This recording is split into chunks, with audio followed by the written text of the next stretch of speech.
Varicose veins కి సరైన చికిత్స కోసం సంప్రదించండి ఎవిస్ హాస్పిటల్. కానీ మనిషి మనశ్శాంతిగా ప్రశాంతంగా తనకు నచ్చిన వాళ్ళతో తన కుటుంబ సభ్యులతో తనను అభిమానించే వాళ్ళతో వెల్ విషర్స్తో హ్యాపీగా ఉండటం అందరి వల్ల కాదు, కోట్లున్నా కూడా ఉండదు. అది అది ఉండటం చాలా ముఖ్యం. అది blessings తోనే వస్తుంది. ఎంతో మంది వాళ్ళు నాకు పరిచయం లేని వాళ్ళు కూడా ఇప్పుడు నీకు హెల్ప్ చేస్తుంటే నువ్వు ఒక్కడే నాకు బ్లెస్ చేయొచ్చు, కానీ నువ్వు ఎంతమందికి చెప్పుకుంటావు నా గురించి, అమ్మ నాకు ఇట్లా చేసింది, అమ్మ వెళ్ళగానే నన్ను ఇలాగా చూసుకుంది అన్నప్పుడు వాళ్ళందరూ కూడా నీతో పాటు నాకు బ్లెస్సింగ్స్ ఇస్తారు. ఆమె బాగుండాలి, ఆమె బాగుంటే 10 మందికి మంచి జరుగుతుంది. అట్లా blessings తో నాకు హ్యాపీనెస్. మీ దగ్గర నాకు బాగా నచ్చే గుణం ఇదొకటే, పక్క వాళ్ళకి ఏదో ఒకటి చెయ్యాలి, అడిగితే మనం కాదు అనకూడదు. నన్ను నోరు తెరిచి అడిగితే లేదు అనేది లేదు. సహాయం నేను చేయగలిగిన ప్రతి సహాయం అందరికీ చేశాను. కొంచెం రాజకీయాల్లోనే ఇవన్నీ కానీ విమర్శలు, రాజకీయాలు అంటే వ్యక్తిగతంగా రాజకీయం అంటేనే ఫైటింగ్. నువ్వు అధికారంలో ఉన్నప్పుడు పని చేయాలి, అపోజిషన్ లో ఉన్నప్పుడు తప్పు జరిగినప్పుడు నిలదీయాలి. అది ఎవరైనా ఎవరు అపోజిషన్ లో ఉంటే వాళ్ళు నిలదీయాలి, అధికారంలో ఉన్నవాడు సమాధానం చెప్పాలి, పని చేయాలి. ఇది మాకైనా మీకైనా ఎవరికైనా అదే. ఇప్పుడు అపోజిషన్ లో ఉన్న ఫైర్ బ్రాండ్ అయితే ఇంకా ఎక్కువ సెక్యూరిటీని ఇవ్వాలి. కాన్వాయ్లు ఉన్నాయా లేకపోతే ఉన్న గన్మెన్లు తీశారు ఏ స్టేట్ లో లేనటువంటి విధంగా. ఒక హీరోయిన్ కాదు, ఒక ఎక్స్ మినిస్టర్ కాదు, ఏమీ చూడట్లా. నో గన్మాన్. ఏమంటే గన్మాన్ ఇస్తే తిరుగుతారు, గన్మాన్లు అయితే ఇంట్లో కూర్చుంటారు కదా అని చెప్పి తిరుగుతున్నారా మరి? ఇంట్లో హ్యాపీగా తిరుగుతున్నా. భయం లేదా? ఏం చేయగలరు? చేస్తే వాళ్ళకి కూడా అదే సిచ్యువేషన్ వస్తుంది కదా. కాబట్టి బెంచ్ లో తిరుగుతున్నారా లేకపోతే? బెంచ్ లో తిరుగుతాను, ఫార్చునర్ లో తిరుగుతాను, ఎండీవర్ లో తిరుగుతాను. బెంచ్ కూడా బాగా ట్రోల్ అయింది కదా. మీరు చెప్పండి, ఒక యాంకర్ గా మీకే అంత పెద్ద కారు ఉన్నప్పుడు 150 సినిమాలు చేస్తాను నాకుంటే ఉండాలి. నేను అదే అంటున్నాను, దాన్ని ట్రోల్ చేస్తారంటే వాళ్ళు ఎంత ఎదవలో మీరు చెప్పాలి. ఇది కాదు మీ మెయింటెనెన్స్ కి అవుతుంది ఒక 5-6 లక్షల నెలకి, చీరలకి జ్యువెలరీకి వీటికి అవుతుంది అంతే కదా. జ్యువెలరీ బర్త్డే కొనుక్కుంటాను ఎవ్రీ నెలకి ఎంత అయితే మీకు హ్యాపీగా ఉంటారు? ఒక 3-4 lakhs అంతే. చిన్న 5 lakhs అంతే. సో నాకు ఎక్కువ భోజనాలకే అవుతుంది. వచ్చిన వాళ్ళకి భోజనాలు పెట్టడానికి డబ్బులు ఎక్కువ అవుతుంది. ఇప్పటికి నాకు ఎవరింటికి వచ్చినా కూడా వాళ్ళు సంతృప్తిగా తిని హ్యాపీగా వాళ్ళు వెళ్ళాలి. అంటే మన ఇంటికి వచ్చామన్న ఫీల్ వాళ్ళు ఉండాలి. అది నాకు బాగా ఇష్టం. ఎవ్రీ వెడ్నెస్డే మీ నియోజకవర్గంలో ప్రెగ్నెంట్ లేడీస్ కి ఫుడ్ పెడుతున్నారు కదా, అది బాగా నచ్చింది. అది నాకు చాలా ఇష్టం అది కూడా. ఎందుకంటే నేను ప్రెగ్నెంట్ గా ఉన్నప్పుడు నాకు తెలుసు కదా ఆకలి ఎక్కువగా ఉంటుంది. అండ్ వీళ్ళు మార్నింగ్ వచ్చేస్తారు స్కానింగ్ కి హాస్పిటల్స్ కి విలేజెస్ నుండి. సో వాళ్ళు ఇంటికి వెళ్ళే కొద్దికి ఈవినింగ్ అవుతుంది. అందుకని వాళ్ళకి వేడిగా quality food with egg, banana, చిక్కీతో కూడా పెడతాను నేను. అది నాకు మనసుకు సంతృప్తి వస్తుంది. ఇప్పటికి కూడా చేస్తున్నాను, ఇప్పటికి కూడా. సూపర్. అది నాకు మనసుకు సంతృప్తినిచ్చే విషయం. అది ఎప్పుడు చేస్తున్నాను. 400 members వస్తారు 2 హాస్పిటల్, నగిరి ఒకటి, ఎవ్రీ బుధవారం. ఆశీస్సులు ఉంటాయి. ఇప్పుడు ప్రెగ్నెంట్ లేడీయే కదా, ఆమెతో వచ్చే వాళ్ళ హస్బెండ్ లేదా మదర్ అత్త ఎవరు వస్తారు, వాళ్ళు కూడా తింటారు.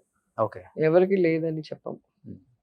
సో ఇప్పుడు ఇన్కమ్ సోర్స్ ఏంటండి? అంటే ఇప్పుడు రాజకీయాల్లోకి వచ్చిన తర్వాత ఉన్నదే పోగొట్టుకున్నానని చెప్పారు కాబట్టి, అన్ని పోయినా చెన్నైలో ఒక 500 నుంచి 700 కోట్ల ఆస్తులు ఉంటాయి రోజా గారిది అనేది ఒక టాక్. నీకు కావాలా? సో అప్పుడులోనే గ్రౌండ్లు కొనేసారు ఆమె హీరోయిన్ ఉన్నప్పుడే. అప్పుడు ఎంత ఏంటి ఇన్కమ్ ట్యాక్స్ వాళ్ళకి ఇంటిస్తున్నావా ఏంటి రైడ్ చేయమని?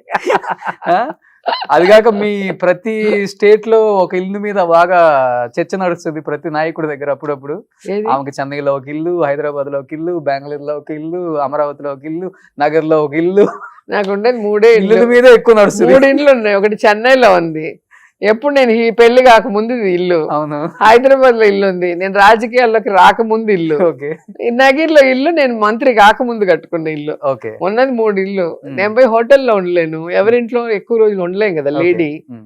నాకు కంఫర్ట్, నా ఇల్లు అయితే నాకు బాగుంటుంది కాబట్టి కట్టుకున్నాను కొని. పోనీ నేను అధికారంలోకి వచ్చాక కడితే అన్నా ఇట్లాంటి నిద్రలు మామూలే పాపము వేయటము. కానీ అధికారంలో రాకముందు కట్టిన వాటికి కూడా ఏడిస్తే నేనేం చేయాలి? పాలిటిక్స్ రాకముందు, సినిమాకి రాకముందు ఇంటికి కూడా ఏడుస్తున్నారు. ఇంకేం చెప్తాం? ఇప్పుడు ఫైనాన్షియల్ గా అంటే ఏడవటం ఫిక్స్ అయిపోయారు అపోజిషన్. ఆ ఏడవటానికి కారణాలు ఎత్తుకుంటూ ఉంటారు అంతే వాళ్ళు. ఫైనాన్షియల్ గా ఎక్కువ శెల్వా గారు చూసుకుంటారా ఏది కావాలన్నా కానీ? ఆయనే కదా మొగుడు, ఇంటికి పెద్ద అమ్మలేందో ఏం పక్కింటి ఆయన చూసుకున్నట్టు సెల్వా గారే చూసుకుంటారా అంటాడు. ఆయన చూసుకోవాలి. మరి పెళ్లి చేసుకుంటే హీరోయిన్ మాటలా ఊరికేనా? మా ఆయన అంటే అమ్మో ఇంత కాస్ట్లీ అంటే, మరి లవ్ చేసేటప్పుడు తెలీదా ఎందుకు చేసుకున్నావు హీరోయిన్ అనేది? మా ఆయన ఆచితూచి ఖర్చు పెడతారా? చాలా డౌన్ టు ఎర్త్ ఉంటారు, సింపుల్ లైఫ్ అయింది. ఓకే. నా కూతురు దెబ్బకి నా దెబ్బకి ఆయన కష్టం. నేను ఈ డబ్బులు సంవత్సరం వాడుకుంటా, మీకు ఒక నెలకి రాదంటాడు. ఎక్కడైనా బర్త్డే పార్టీ అంటే గ్రాండ్ గా అందరు పిలుస్తాము, మంచిగా నాగలు అంట. ఆయన ఒకటి కొంచెం కొంచెం ఎత్తి పెట్టుకుంటాడు, మేము దాన్ని స్వా చేస్తూ షాపింగ్ అని. ఓకే. సో మీకేమో ఉన్న దాంట్లో జాగ్రత్తగా హ్యాపీగా ఎంజాయ్ చేసి బతకటం ఉన్నంత వరకు హ్యాపీ. బ్యాంకుల్లో బ్యాలెన్స్లు అవన్నీ మనకి అవి ఎవడో మన తర్వాత తినేవాడికి ఎత్తి పెట్టినట్టు ఉంటుంది. మనం ఉండడానికి మంచి ఇల్లు, కారు, హ్యాపీగా పిల్లలతో రెస్టారెంట్ కో షాప్ కో వెళ్తే ఏదైనా వాళ్ళు అడిగింది కొనిచ్చే అంత హ్యాపీనెస్ ఉండాలి కదా. ఎత్తి పెట్టుకుని ఏం చేస్తాం అంతా కూడా. అలాగా హ్యాపీగా ఉండాలి లైఫ్ అంతే. ఇప్పుడు కొంచెం టైం దొరికింది కాబట్టి మీ 90s రీయూనియన్ హీరోయిన్స్ అంతా కలవటం ఇవి జరుగుతున్నాయా? చేస్తాం. మీనా గారు, రమ్యకృష్ణ గారు. మీనా రమ్య ఇప్పుడు షూటింగ్స్ చేస్తున్నారు, మళ్ళీ బిజీగా ఉన్నారు. అవును, ఆమెది 45 years అయిన దానికి వెళ్ళాను. మేమిద్దరమే ఎక్కువ సినిమాలు కలిసి చేసాం, నేను మీనా. కన్నడ, తెలుగు, తమిళ్ అన్నిట్లో ఇద్దరు హీరోయిన్లు అంటే నేను మీనా ఎక్కువ చేసాం. అవును. సో తన ఫంక్షన్ కి నేను వెళ్ళాలి కదా. సో టఫ్ ఫైట్ ఉండేది కదా అప్పుడు హీరోయిన్స్ కి మధ్యలో. గొడవలు ఏమి ఉండేవి కాదు. నాతో అందరు హీరోయిన్లు చాలా ఫ్రెండ్లీగా ఉంటారు. రమ్య, రాధికక్క, ఖుష్బు, మీనా అందరు నాతో బాగుంటారు. ఎప్పుడు కూడా కలుస్తూ ఉంటాము. సో యాక్టింగ్ చేసేటప్పుడు డ్రెస్సింగ్ లో బెస్ట్ గా కనిపించే దాంట్లో పోటీ ఉండేది మాకు. అవునా? ఎప్పుడు కూడా వాళ్ళు వచ్చి చూస్తారు, వాళ్ళ అసిస్టెంట్ వచ్చి చూస్తారు. ఎవరు ముందు వస్తారో వాళ్ళ డ్రెస్సింగ్ ని ఇంకో ఆర్టిస్ట్ వాళ్ళ అసిస్టెంట్ చూసి ఏ కలర్ వేస్తుంది, దానికన్నా మంచి కలర్ వేయాలి.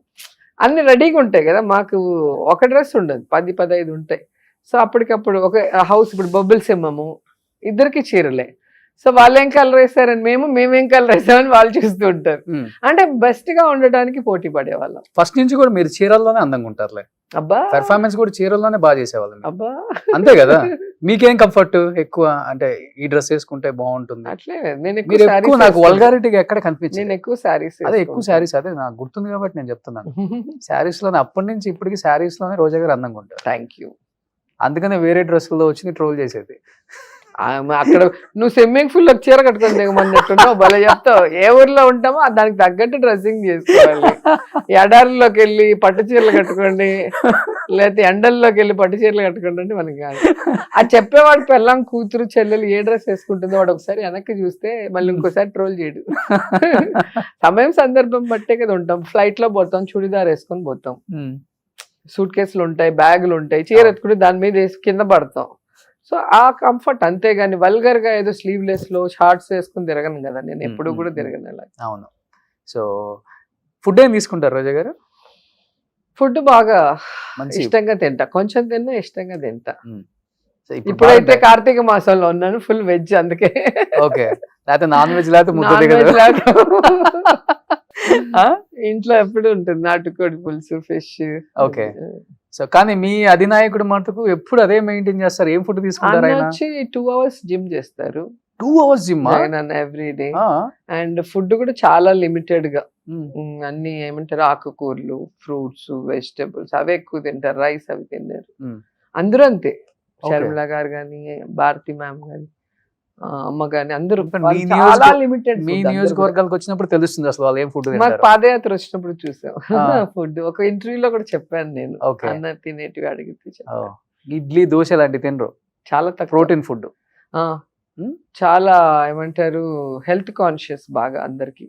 ఓకే. వాళ్ళందరూ కూడా అలాగే ఉంటారు. సో పాలు కూడా ఏదో 1 లీటర్ పాలు 1 గ్లాస్ అవుతుంది, అల్లం వేసి మరగపెట్టి తాగుతారు. మీరు ఫాలో అయ్యారు నెక్స్ట్ అదేమన్నా ఆయన డైట్ ని? ఫాలో అవట్లే మీరు ఇంకా? నేను బాగా తింటాను, ఫుడ్ ఇష్టం ఫస్ట్ నుంచి కూడా బాగా ఇష్టం. వెంకటేష్ గారు ఇలా చూసేవాళ్ళు, ఇంత పెద్ద క్యారేజ్ వచ్చేది, అందరం కూర్చొని తినేవాళ్ళం. నాతో షూటింగ్ ఉందంటే అందరికి భోజనాలు. అలా ప్రభు గారు, శివాజీ గణేష్ వాళ్ళ అబ్బాయి ఉంటే అందరికి భోజనాలు. అట్లా మేము ఎంజాయ్ చేయడమే కాకుండా ఫుడ్ అందరికి పెడతాం. ఓకే. వెంకటేష్ సార్ వాళ్ళంతా కూడా లిమిటెడ్ ఫుడ్ తింటారా, వాళ్ళు మా క్యారేజ్ చూస్తే ఇట్లా చూస్తారు, హీరోయిన్ ఏంటి ఇంత పెద్ద క్యారేజ్ వచ్చిందని ఫస్ట్ డే నాకైతే ఆ ఎక్స్ప్రెషన్ ఇప్పటికీ గుర్తుండిపోయింది అసలు. ఓకే.